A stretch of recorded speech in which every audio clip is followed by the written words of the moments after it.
Hello there. Today I'm going to talk to you about internet addiction. If there was ever a modern addiction, this would definitely be it. No one's going to be able to tell you how much internet time you should have or shouldn't have.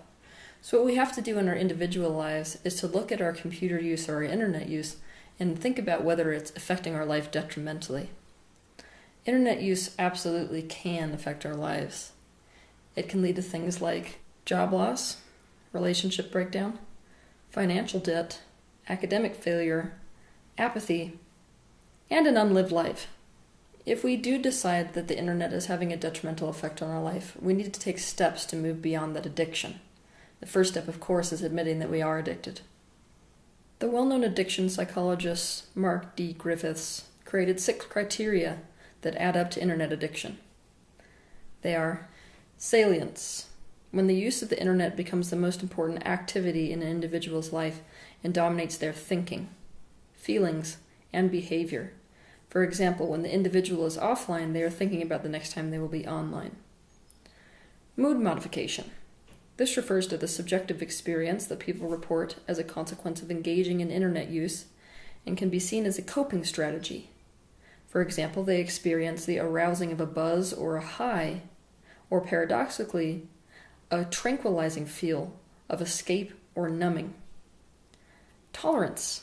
This is the process by which the user increases the level of internet use that they partake in to achieve mood modification.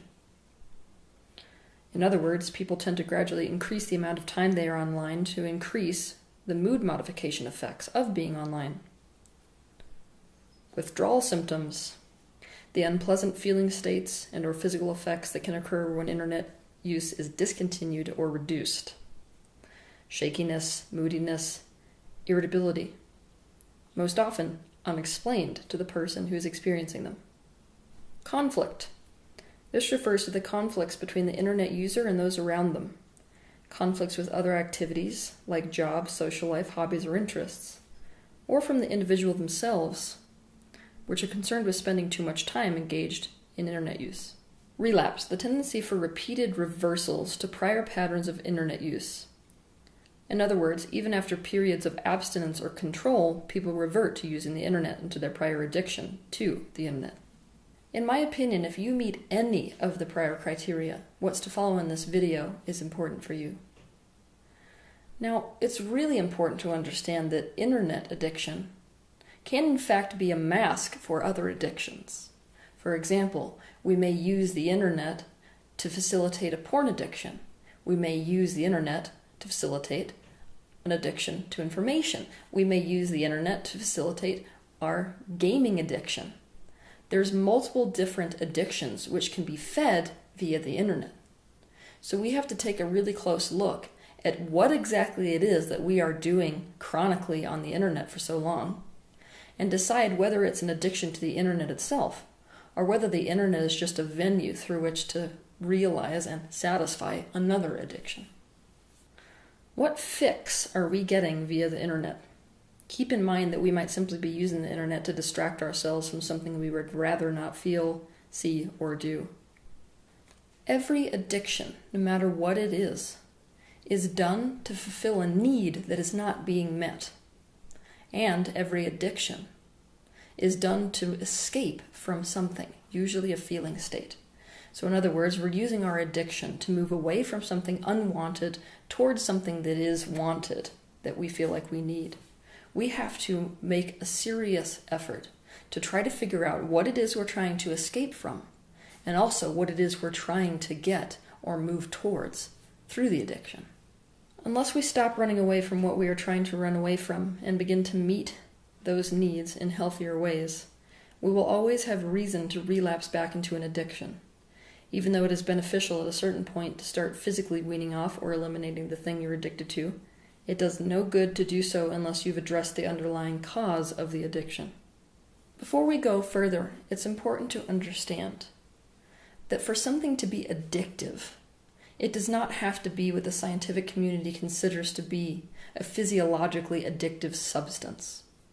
Most especially because you can become powerfully addicted to the chemicals that your own body produces in response to something.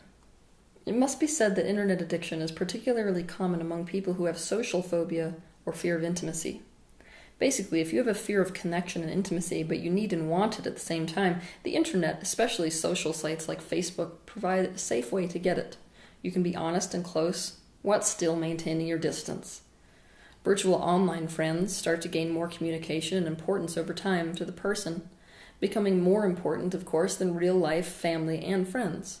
This is why it's so important for our social healing to begin to take our meaningful online relationships and make them physical or three-dimensional in nature. We need to physically interact with other people.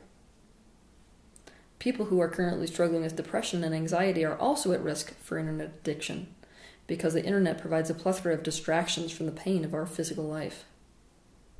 It must be said that internet addiction is a form of life avoidance. So what should you do if you're ready to admit that you have an internet addiction?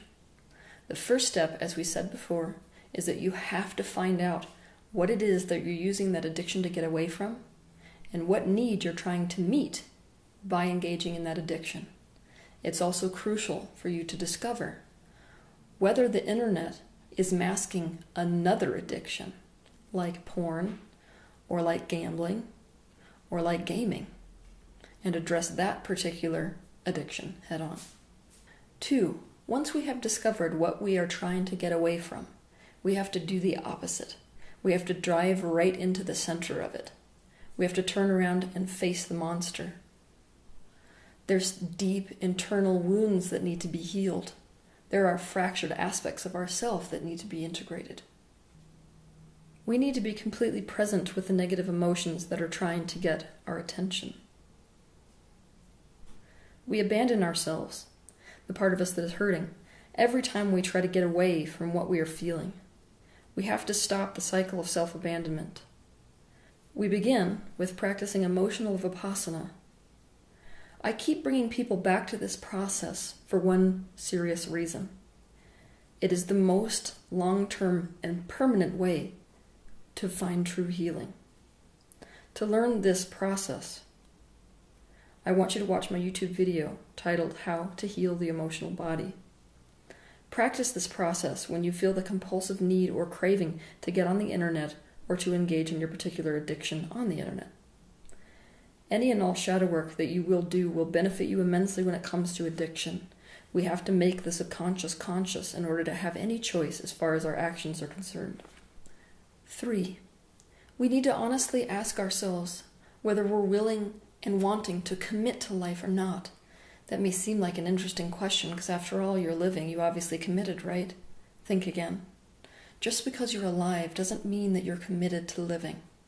And until you really decide to commit to living, to making the absolute most out of this life when you actually have it, you're not going to be living a life by virtue of choice. You're not going to be able to make a life that you want to live. There's no right or wrong answer to this particular question, but we have to know whether we're really committed or not. Because if we're not committed, we're not going to make lasting change. 4, if we decide that we are committed to our life, we have to start making some serious changes. We need to ask ourselves, what am I missing out on as a result of spending so much time on the internet? Internet addiction is a form of life avoidance. What is it about your life that you want to avoid? At some level, if we are addicted to the internet, part of us does not want to participate in the living of our physical lives. Do you feel powerless to your life? What has prevented you from making changes to your physical life so that it feels better? Now here's the most important question. What changes would need to happen to my life for me to really want to live it and wake up to it every day? Start making those changes in your life. You can involve other people to help you in that process if you'd like. The most important thing is that you should consider this a life crisis. 5. Find ways to meet your needs and your desires in ways that are healthier than the ways that you're currently meeting those needs right now. For example, if I'm using the internet to facilitate my addiction to information because new information satiates me and makes me feel full or whole, what could I do instead to make myself feel satiated, full, or whole? Maybe I could attend a meditation retreat. Maybe I could get a gym membership and exercise. Maybe I could find a way to contribute, like help someone or volunteer for a charity. Maybe I could pick up a new hobby. Maybe I could start going to therapy. Don't be afraid to try new things. 6. Notice the urge to use the internet. We have to develop a kind of awareness in order to stop ourselves from behaviors that are ultimately detrimental to us. So when you notice the urge to use the internet, I want you to stop for a minute and ask yourself, do I really want to do this? And if so, why do I really want to do this? Now beware, when you're addicted to something, you're very good at justifying the reasons why you are doing that thing, instead of admitting that really the only reason is that you're addicted. There's no real good reason. You're just looking for an excuse. It doesn't do you any good to lie to yourself. And justification can definitely be a form of lying to yourself. After you answer that question honestly, you can decide whether to go use the internet or whether not to use the internet. There's no wrong or right answer. The most important part, though, is that you're aware of the process of using the internet. 7. Start to notice your triggers. Everyone who has addictions has triggers for those particular addictions. You want to pay very close attention so that you can notice what those triggers are. That will help you to be ahead of the addiction, ahead of the urge to use. Your triggers are the things that cause you to go check something on the internet. For example, the idea of starting a work project might be a trigger, so you may be getting on to avoid or procrastinate it. Some other triggers might be feeling lonely, having arguments, other people arguing around you, eating, getting notifications on your phone or computer, being bored, stressed, feeling guilt or like a failure, or thinking of something that you want to look up, just to name a few. I want you to pay special attention to the trigger that causes you to use the internet the most. That's your most problematic trigger. If you're aware of your triggers and you notice that a trigger is happening, then most likely you're going to know that an urge to use the internet is about to come. Therefore, you're ahead of the urge. That means that when you do feel the urge, you're prepared for it. And you can either dive straight into shadow work or emotional processing, or you can choose to replace that urge with something else. So for example, if you feel that urge, you could go running instead. You could take a hot bath instead. Or you can replace the urge to get on the internet with another behavior like doing push-ups, going for a walk, journaling, or something else. 8. Limit your time on the internet. Now you have to do this in whatever way feels doable and promising to you, and that's going to be different from person to person. Maybe you can only commit to taking a break for 10 minutes every hour. Maybe you can limit yourself to only getting on the internet 2 times a day at certain times. Maybe you can limit yourself to only getting on the internet certain days of the week. Commit to whatever feels doable to you and then hold yourself to it. It might be a good idea to involve other people in the process as well, as it applies to addiction. Being public about your addiction is one of the best ways to hold yourself accountable. Solicit people to help you maintain awareness of yourself so you can make the right choices for yourself. There is also content control software that can benefit you if you feel like purchasing it. Remember that a commitment that is not really committed to is never going to yield positive results, and nobody can be a replacement for your commitment. So you're either committed to changing or you're not. 9.